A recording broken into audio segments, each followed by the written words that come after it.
Ah, excellent. That seems to be the mute off. Well, good afternoon, everybody. My name is Russell Rook. I am the chair of Your Neighbour. Could you just give me a wave if actually you're hearing me? Because I have no sense of whether the excellent. Thank you so much. Welcome to this first yourneighbour.org Leaders Lunch. I'm going to explain a bit about what we're going to be doing in a minute, but we're really glad that you have joined us for what is the first in a series of lunches that are going to be running over the next few weeks. Here at yourneighbour.org, we are an effort to support church leaders across the United Kingdom who are seeking to respond to the challenge of COVID-19 in their communities, but also to respond to the opportunities that presents to be involved in serving communities, to do mission, and to make a difference. And so it's fantastic to see so many of you. I have the privilege of seeing many of you on your screen. This seminar sold out, you'll be glad to know. So you are the select few that managed to get in time to get yourself an opportunity to come to the seminar. As I said, we're going to be running a series of these seminars. Our guest this afternoon is Marvin Rees. And the reason we're doing this is because last week we conducted a whole bunch of research with church leaders across the UK as to what they felt they needed to help support them in their leadership at this time. And what came back from that was really that in the first phase of the COVID crisis, obviously all of us were somewhat scrambling as to how do we get our church online, or how do we sustain our congregation, or how we manage some of the challenges that are coming our way in terms of the ministry of the church. And then secondarily, the sort of second phase seems to have been more about the mission of the church. How do we reach out to people who need food or who need urgent prescription drugs, or how do we support our NHS or our local authority in their work they're doing? But increasingly last week, the feedback was coming to us was that church leaders across the UK want to get their heads up a bit above the parapet and think about some of the future of church, and actually what will the church be like beyond COVID-19, and how do we lead the kind of church that our communities need and Jesus wants to be present in beyond COVID-19. So we decided we would invite people to lunch. This is our first lunch with Marvin Rees, the Mayor of Bristol, who will be joining us any minute as soon as the technical problems at Bristol's City Hall sort themselves out, but apparently he is on his way. So he will be here any second. And we have wanted to have the opportunity to speak to Marvin as a mayor of one of our country's large cities, who has been working really hard, not only to keep his city going, but actually to engage with church leaders, particularly in the work that they're doing to respond to their community. So our structure is very simple. I'm going to ask Marvin some questions about how he's been leading his city through the crisis and the role that local church and community organisations have to play in helping us to lead our cities. Then we're going to have a bit of a break, and we're going to hear from our partner organisation at the Gather Network.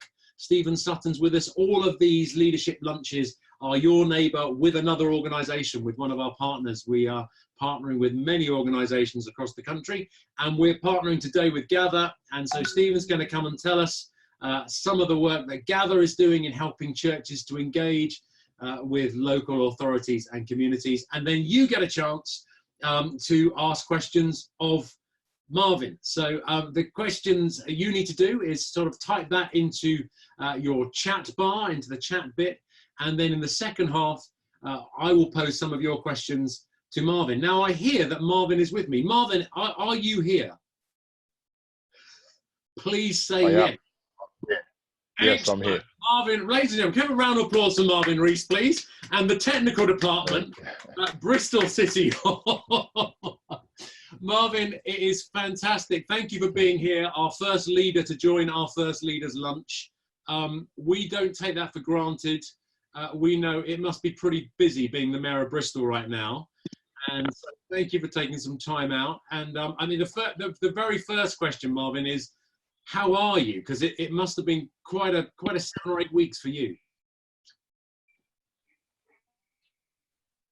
Yeah, it's interesting. When we opened up, can you hear me? Is my signal okay? You are good. We can hear you. Yeah, okay. Okay. About 3 or 4 weeks ago, we opened up additional facility for body storage for what we were calling excess deaths. And I said when we did that 240 spaces, I never thought that when I was elected that that's something I would have to do during my time. Personally, it's interesting. It's like everyone else. I've got 3 children, so trying to balance space for my wife to study and work with homeschooling the kids, and then being mayor as well from lockdown. So it's been an interesting journey. Yeah. Excellent. One of your team, who shall be remain nameless, did send me a particularly good video of watching you do some yoga. I'm not going to shame you by putting this on the Zoom one, but you obviously managed to keep up the yoga and the fitness as well. I don't know where that's come from, but yeah, we got a gym. My wife teaches Pilates and yoga, personal training, nutrition. So, and I've always boxed and played rugby, so I do try and stay a bit fit. I'm not as fit as people think I am. But we talk about it. I talk a good game. But yeah, it's okay. We're doing our best. I started taking my boys out running. In fact, I've given my sons a challenge of doing 20 press-ups every day for the year. I bred them to do it, so we're keeping them active. Excellent. Marvin, just a few questions from me, and then we're going to have a few questions from our sellout audience. Not that they are sellouts, but the audience had sold out in terms of the tickets have all gone. So, I mean, first question from me, I mean, what you've mentioned one challenge there. What are the major challenges of being the Mayor of Bristol at this time? So I might group them. I think technically, like in the positional challenge, it's I think finding enough humility, if I can say that. Not that I've claimed to have mastered humility, but you know, there's a very technical response to this crisis, and that's what it is. It's numbers. It's following the direction of your public health director of public health and the team. And how do you technically respond to a pandemic? So you have to lead from behind, if that's I sure that elsewhere, while at the same time trying to, you know, just taking the opportunities to share your thoughts and ideas on what's important. So I'll give you an example where that happened. So there's a technical response to COVID, but what we found was loads of groups were springing up on Facebook. And I saw a danger in this. There's an amazing opportunity in it, but the dangers were there clearly too. One is you've got this whole pent up load of energy that doesn't know what to do with itself in response. That could turn into anger and frustration. And like aid and development situation where you've got 100 charities working in the same patch but not talking to each other. You know, so you've got this kind of chaos of volunteerism. And the other was that predators could begin using these social media platforms to identify and access vulnerable people. So one of the first things we did was very, very simple. We set up an online tool to let people register their interest in volunteering. And we said, you may not hear from us tomorrow, but we'll call on you at the right time for the right reason. What we don't want is 3,000 people pouring onto the streets of Bristol in week 1 and no one's around in week 7. And that has been amazing. So 4,000 people have signed up to it now, and we're deploying them. It's how we've been able to get food out so quickly, despite any government shortfalls. So that technical side of leadership, how you relate to other people by sharing your ideas, and that you know, has been very important. Personally, well, that comes over personally about just hold yourself, and I say, you know, you have to be very humble and control of this thing, and you just have to do your best in the face of it, and you know, and release the energy around you. I'd say one last thing that I'm trying to do is in the bandwidth, try to make sure that we retain space for thinking about the future. You know, we have to. Yeah. Okay, thank you. Sorry, my wife's locked out. Can I just let her in front of her? Very sorry. A neighbour's just shouted over. Just give me 1 second. Right. Can anyone sing a song or do maybe a prophetic dance or something while Marvin lets his wife back into the house? So there you go. Are you okay? Is she okay? Is she in the house? Oops. Marvin, we've lost you. We're not getting you, Marvin.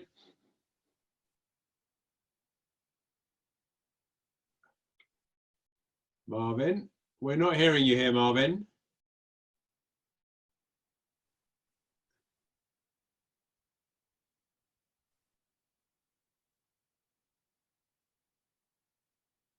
Marvin's now going for a walk. I'm hoping that will help.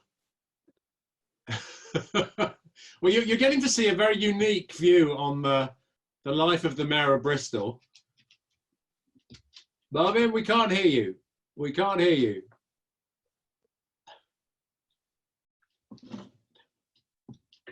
No.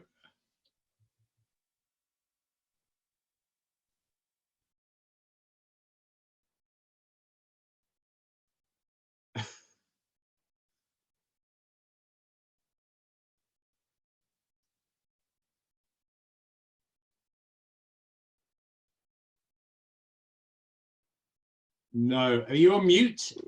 Edit. No, nothing. Try taking your headset out.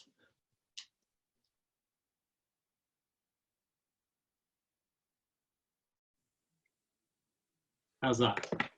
There you go. That's good. I can hear you. Can you hear me? We've got. Okay. I've moved from the garden to the front room. Sorry about that. Can we see? This is like that old show, Who Lives in a House Like This. It's lovely to get a tour of the Mayor of Bristol's house. Marvin, tell me, obviously the churches, actually some people were telling me yesterday of some of the things happening in churches in Bristol, and I was on one of the previous sessions with the Gather Network with Andy Street, your colleague in Bristol, hearing some quite remarkable stories of how churches are stepping up. How have churches been stepping up to support you as mayor and to support the wider community over the last month?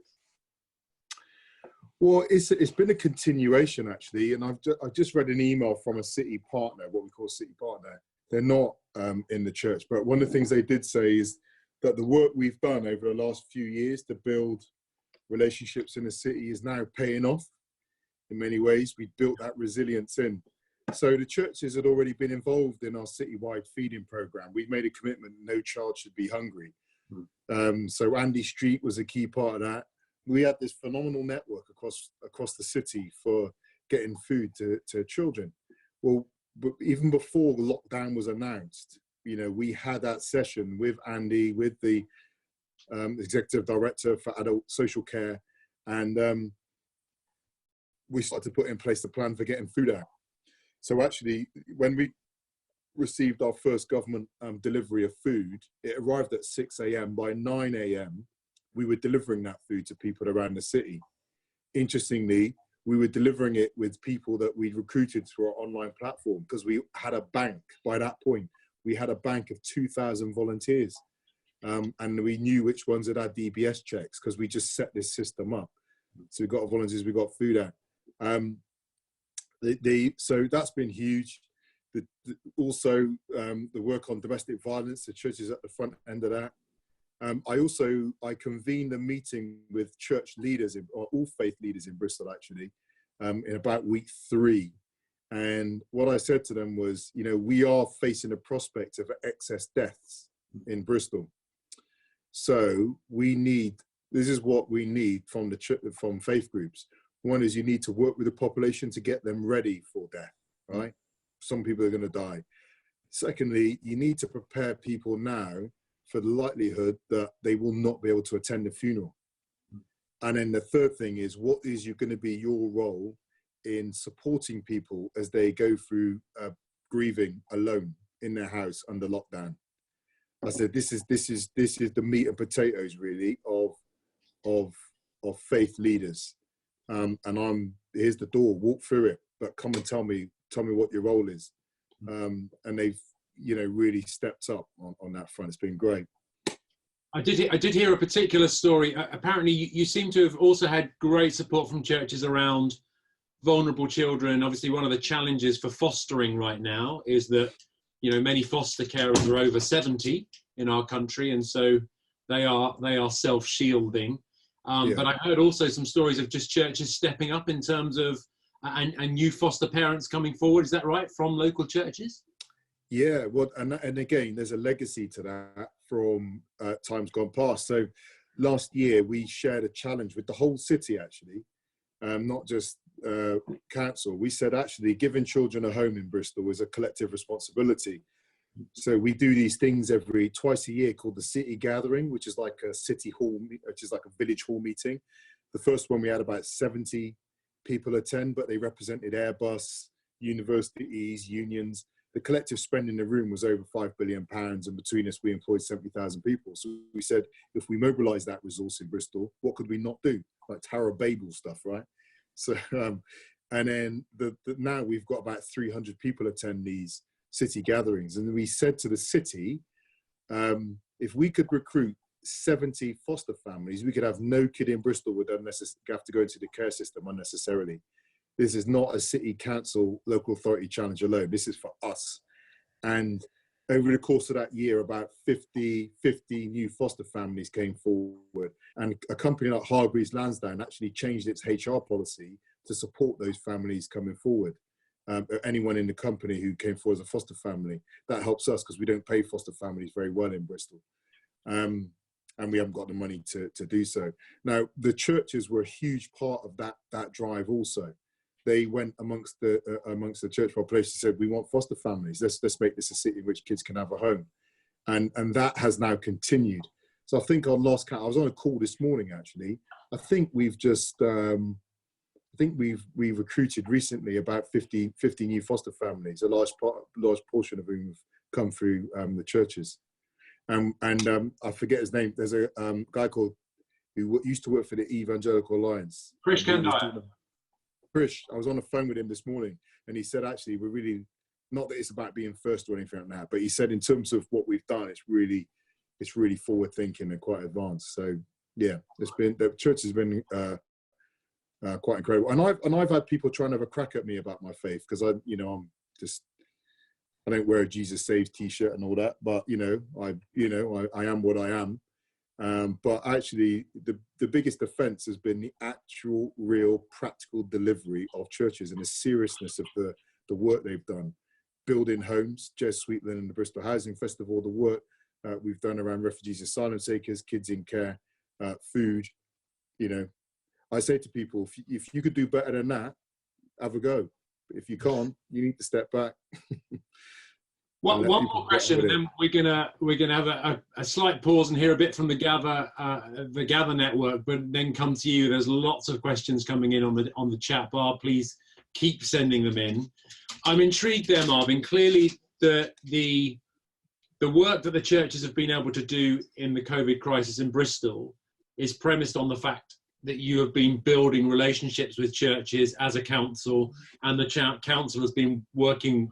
And churches have been working with the local authority for a long time. So, as you say, foundations were already in place. I'm intrigued. It's difficult. As you say, we're all leading from behind. We don't know what life beyond COVID looks like. Everyone knows it's not normal, but we don't know what the new normal is.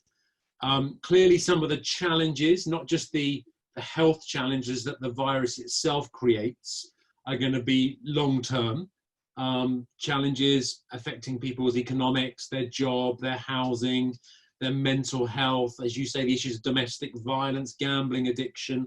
Even if the health situation gets a lot better in the next 6 to 9 months, some of the other issues that this crisis has created are going to have a long tail, and our communities are going to need leadership, whether that's from civic authorities or whether it's from faith groups like the churches.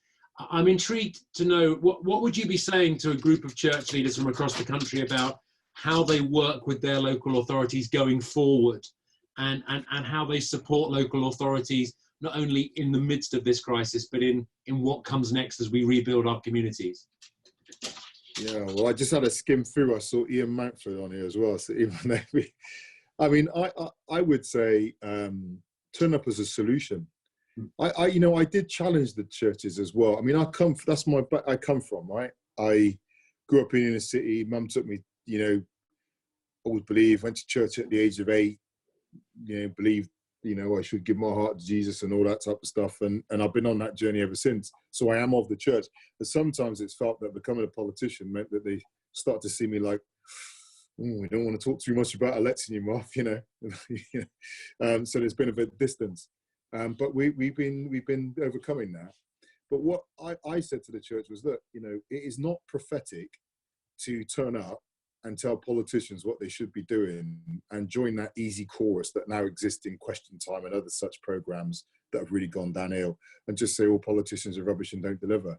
The prophetic thing is not to stand on the touchline and tell people how they should be playing the game. All right. I say to the church, anything you want me to do, show me how you did it, and then I'll copy you. All right. Racial integration, social mobility, tackling poverty, class, show me how you do it. Because actually, the church, you claim to have supernatural power. How do you expect politicians to be able to do it if they ain't got that supernatural power, right? So you should, get the challenge is, tell me the solution. Pray, get the word, let's chart away, right? And turn up with a solution. And I don't think there's not a socially responsible leadership in the cut. Well, I would say in Bristol, I will talk for Bristol, we would never turn away someone who turns up with solutions. And again, the real credibility of the church offering the city has been turning up with solutions, solving problems, bringing resource to bear. But by the way, I don't want the relationship just to be what can we get from the church, what money can we get, and what buildings can we get, what volunteers can we get. That is an important relationship, but it can't be the defining feature of the relationship, but it is about solving problems you all want to solve. And as you talk as well about the future, if you leave a vacuum, something will fill it, isn't it? Right? That's the big rule. So again, I would say for faith leaders, begin to step into that place of defining what post-COVID world should look like. Every system in our cities and our countries is being tested. The physical systems like water and waste, but also the social systems, our democratic processes. We couldn't meet politically, for example. So how do you have accountable, transparent meetings and so forth? Now's the time to step up and start saying, that statue to the unknown God is that question that we are wondering about who we are and what is next. Someone needs to step in and start defining that stuff, because if we don't, someone else will. Brilliant. Thank you so much, Marvin. We're going to give you a break, and we're going to come to Stephen Sutton, who's up there in Middlesbrough in the northeast. And I think probably many of you on this call know the Gather Network and some of the work that they've been doing. Some of you might have been to a movement day event or been part of the work that they do. But it's a truly astonishing movement around the country of church and community leaders who are doing just what Marvin said there. They're stepping up. They're not just standing on the sidelines shouting, but they're getting involved in the game, and they are changing the game in their communities. So, Stephen, please come and talk to us a bit about Gather and what we can know about it, what we can find out about it, and also how we can join it. Over to you. Great. Thank you so much, Russell. First of all, thank you so much for putting this together. We've been following you guys with the Your Neighbour stuff, and it's absolutely incredible. Thank you for serving the country at this time so well. So what you've heard from Marvin there about the unity movement and the churches working together in Bristol is actually just one example of many, many towns and cities across the UK that have formed unity movements. So we are living in unprecedented times. I seriously believe that we are in the middle of a new reformation of the church, quite literally a reforming of Jesus's church. We've had 500 years of disunity, of schisms and splits and arguments. And in our era right now, we are seeing Jesus kind of put a full stop on that and say, no, I want my church to be united. And so up and down the length and breadth of the country, there are church unity movements that are springing up. Some of them have started 20 years ago. Some of them are starting right now as we speak. And they are churches that have decided that actually we're placed people. We're in a city, we're in town, we're in a village, and we are God's gift to that place. We are Jesus's people in that city. And they're laying down their logos, and they're laying down some of the nuances between their theologies, and they're deciding that they want to live out that kind of call to be a gift to the city and to do that together. And so Gather basically is a network of all those different networks. Right now we have 139 different towns and cities that we have identified and work with different unity movements across the UK. That's quite incredible, actually. Think about that, 139 different towns and cities up and down the UK that are working across the denomination for the sake of their city or town. Something quite special is stirring. And Gather does what it says on the tin. We try to gather these different movements together, both online, in conferences, in training seminars. We try to look at what is it that God is doing in our era? How is he kind of moving and shaping the UK and our towns and cities through these different movements?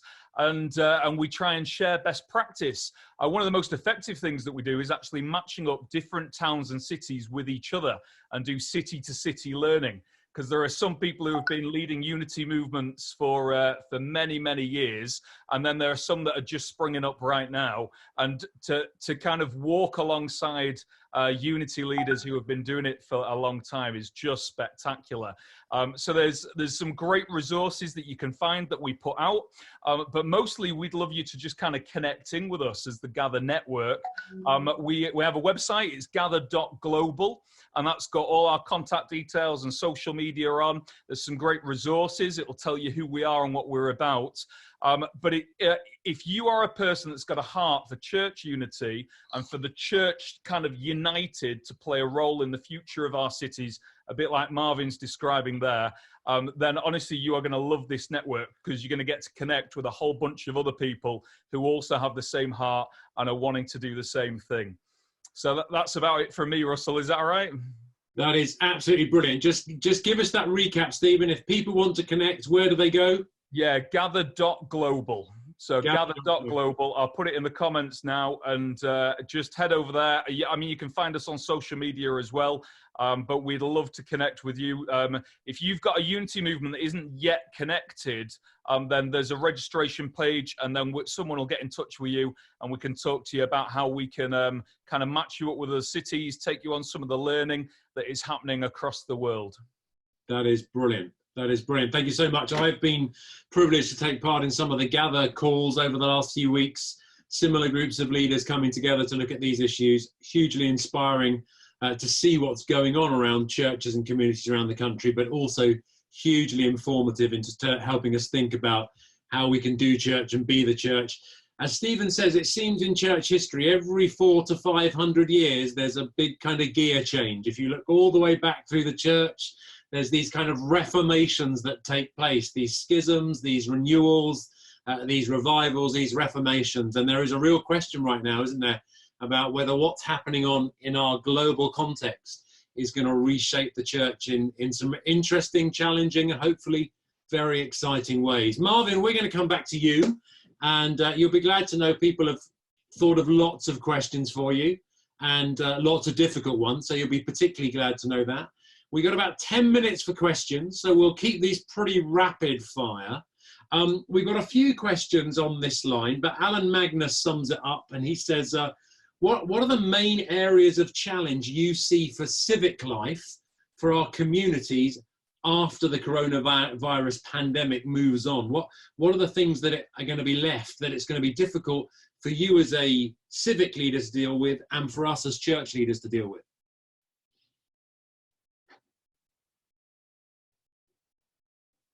Oops, you're on mute. Oops. Can you hear me? I was muted. Go. Yeah. It's one of the things, I did a Sky interview yesterday and just talked about recovery is not just about economic recovery. There's going to be a lag to the consequences of grieving, family breakdown, domestic violence, child safeguarding issues, compounded educational inequalities that have gone on as kids haven't been able to access schools. Things that are very difficult for us to quantify, but there's going to be a lag consequence of that, and I don't quite know how it's going to play itself out, but I think it will play itself out in our human interactions. And I was on a call the other day with a politician from Salisbury, and they were saying that even today, that getting over the poisoning, I forget what the name of the poison was, people have not recovered from that. They still are wary about going in the city centre. So I wonder about some of the legacy of social distancing, although you have this strange contest between people, not so taking it seriously, but people maybe taking some time to get back to each other. I'm also really concerned about the economic consequences, because once the health crisis is gone, what we're talking about is the biggest economic hit in 300 years. That's huge, right? And to put it mildly, and we are not building on a firm foundation of political trust at the moment. Some of that is fair and legitimate. Some of it, to be perfectly frank, I just think is journalism that makes up for its lack of insight with sensationalism. But nonetheless, I think that I might call it a weakness in what I might call civic cohesion is a challenge. In fact, I would just suggest you saw that weakness in civic cohesion in the summer riots of 2011, I felt. A psychologist friend said to me, it's not that there were riots, it's why did 6 or 7 different cities with no political allegiance or no racial whatever just engage in chaos, right? Because there's no buy-in to our institutions. And I don't think we ever solve those weaknesses, and they'll probably be tested quite severely. Yeah.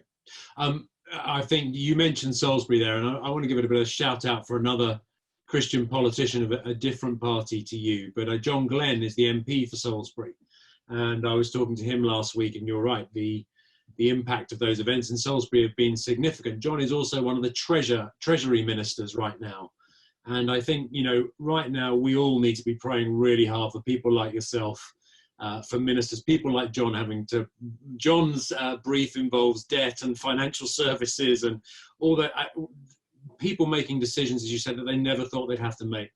And the more that we can have faithful Christians living out their lives as the disciples in Jesus in those spaces, and the more they can feel the support of churches and church leaders, the better. Stephen asked a question which is about what happens. I suspect many people on this call have done some of those hard yards you've talked about building relationships between churches and the local authority. What about if you're a church leader in a community where there's been very little cohesion, very little collaboration between churches and those statutory groups, be it the local authority, the NHS, local councillors, your MP? Where do you start? Where do you go? Oh, I really struggle with that one, because I think when I wasn't, being the mayor has given me an incredible opportunity to do something that I didn't have before I was the mayor. And so I just think if you're in that position, it's very difficult. But I guess if I was to follow the principles of community organizing that, when I was in the US, so I was learning a lot about, you start small, you start by building a kernel of people and saying, look, is it worth us working together? I think, common ownership is massively important. Is it worth it? If it is, well, then what are we going to do about it? The framework I always put around it, though, is I don't have much patience, and I don't mean that in a kind of condescending way, but the world hasn't got time for the church to mess about, and it hasn't got time for the church to hide its talents and not be at maximum impact. I've always, again, another little flippant line I've often used is, we stand before God one day and say, why did these bad things happen? And God may say, well, I gave you a huge organization, brains, and a functioning democracy. If you chose not to line all those things up, that was your decision. But actually, if we line these things up, the strategists in our church, the size and presence of our organization, which is a global organization, the moral high ground the church can often take. And when I used to work at Tier Fund, they were saying the World Bank was just envious of Tier Fund's grassroots connectivity. They never had that level of connectivity into communities.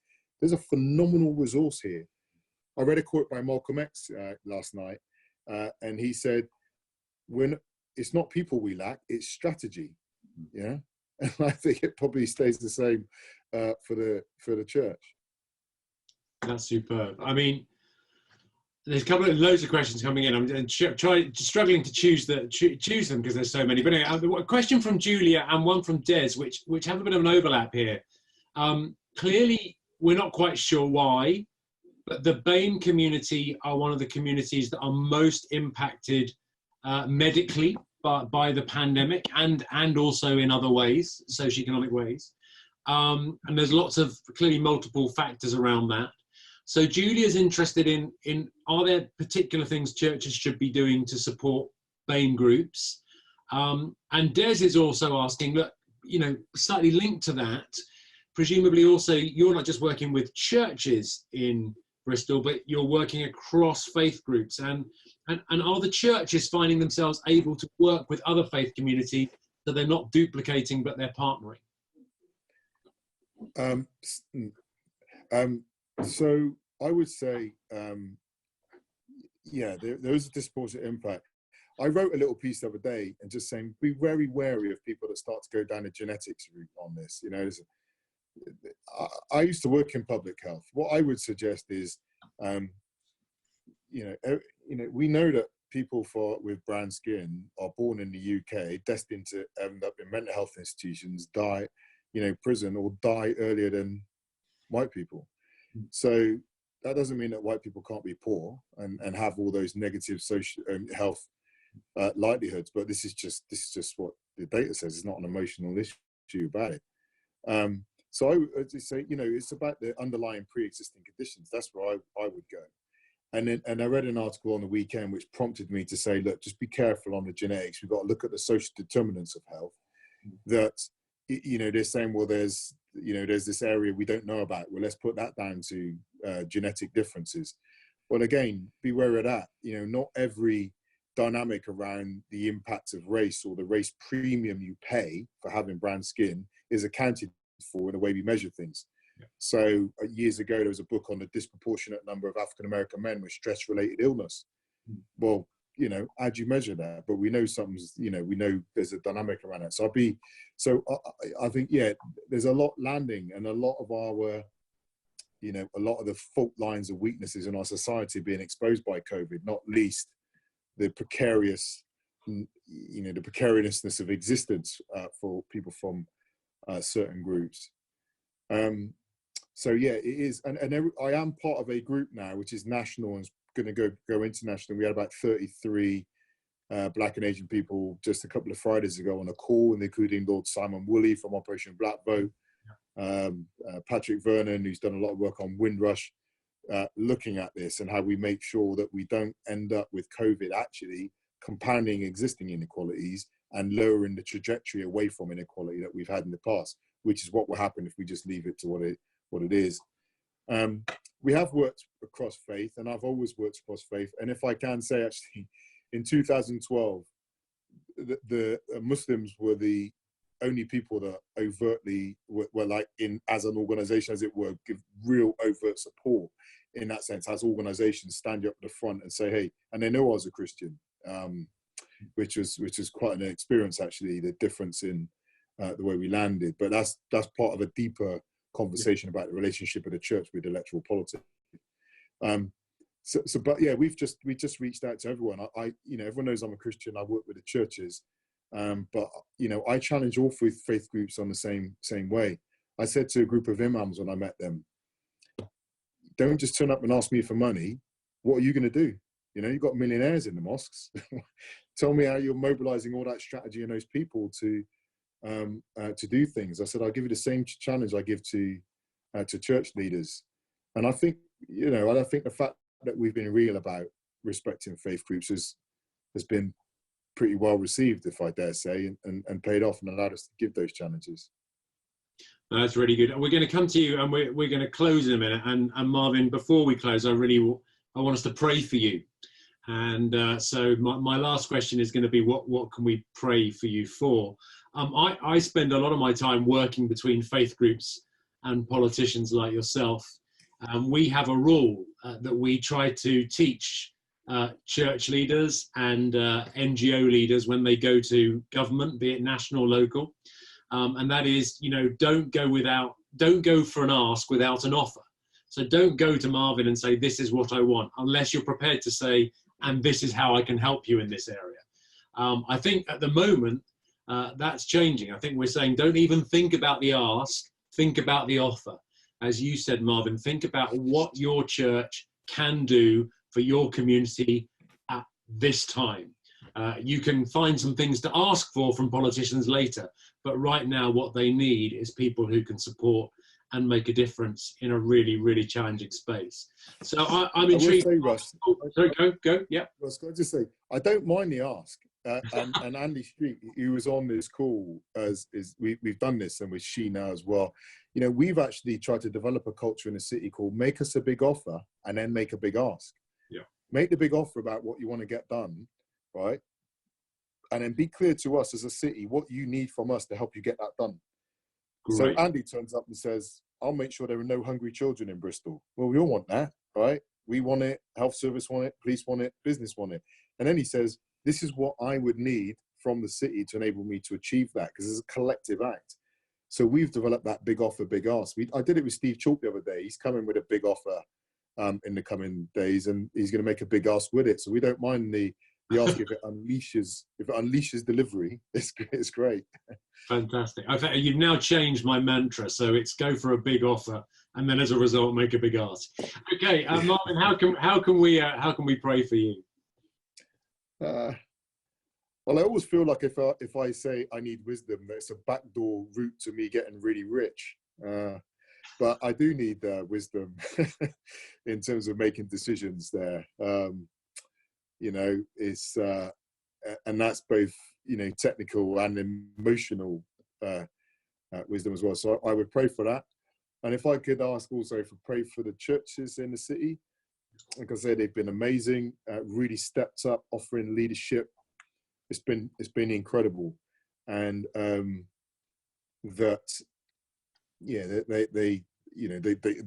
have their wisdom as well and their vision, particularly for how we begin to shape a post-COVID Bristol. Yeah, brilliant. I'm going to ask Stephen. Stephen, would you pray for Marvin, and would you also pray for the rest of us, because we all need it right now? Yeah, it'd be my pleasure. Over to you. Great. Oh, Lord Jesus Christ. Well, first of all, we just give you thanks.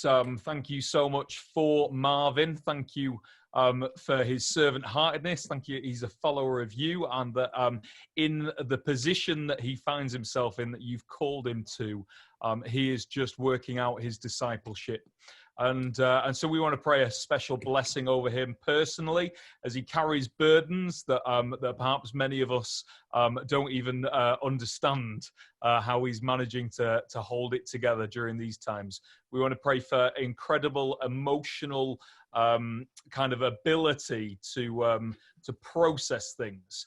I pray that his relationship with you would be one that when he's stressed at night and has thoughts on his head, he has a supernatural ability to just lift those problems to you and trust you with tomorrow.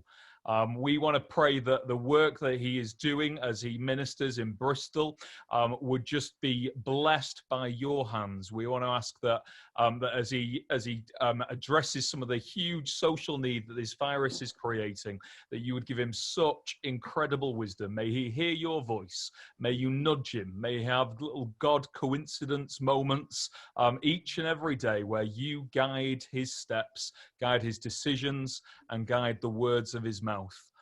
We want to pray for the city of Bristol. We thank you for the churches and the unity that they've had there for many years. We thank you for the strategy that some key leaders are bringing into place across the Church of Bristol. And we want to pray that that unity would be met with a blessing from you. That right now in this time of crisis, that you would bring that strategy to the church and they would see some real impact for the kingdom of God. And God, we want to pray for our places, our own cities, and us as leaders. We want to pray, Jesus, we are reliant upon you. So would you guide us? Would you inspire us? Would you give us the daily steps that we've got to make as we are led further towards something that looks like your kingdom coming in our city as in heaven? Amen. Amen. Amen. Everyone's on mute. Thank you, Stephen, for that prayer. Everyone's on mute, so it doesn't really work to clap. But some of you know that the British Sign Language sign for clapping is this. So could we give Marvin a round of applause, please? That's excellent. Thank you, Marvin. Marvin, we're so grateful that you shared your lunchtime with us. We know you've got lots of other things on. Thank you so much for being here. But also a big thank you to you guys for joining us for lunch. We have another Leaders Lunch on Friday. Phil Wall, some of you will know, spends his time advising senior executives of big companies around the world on leadership in crisis, and he's going to be helping us look at some of the tools and techniques that we can use as leaders in a time of crisis. Next week, we're going to have Leaders Lunches with Sam Wells from St Martin in the Fields, Gavin Calver from the Evangelical Alliance, and also Glyn Barrack from Assemblies of God. So look out for yourneighbour.org. All the information's there. Please make sure you go to gather.global and make sure you connect with the Gather movement. Thank you so much, most of all, for all you're doing in your communities to lead right now and to make a difference and to bring good news to people who desperately need it. Thanks for doing that yesterday, today, tomorrow, and from here on out. Thank you so much for being with us. Good day and God bless.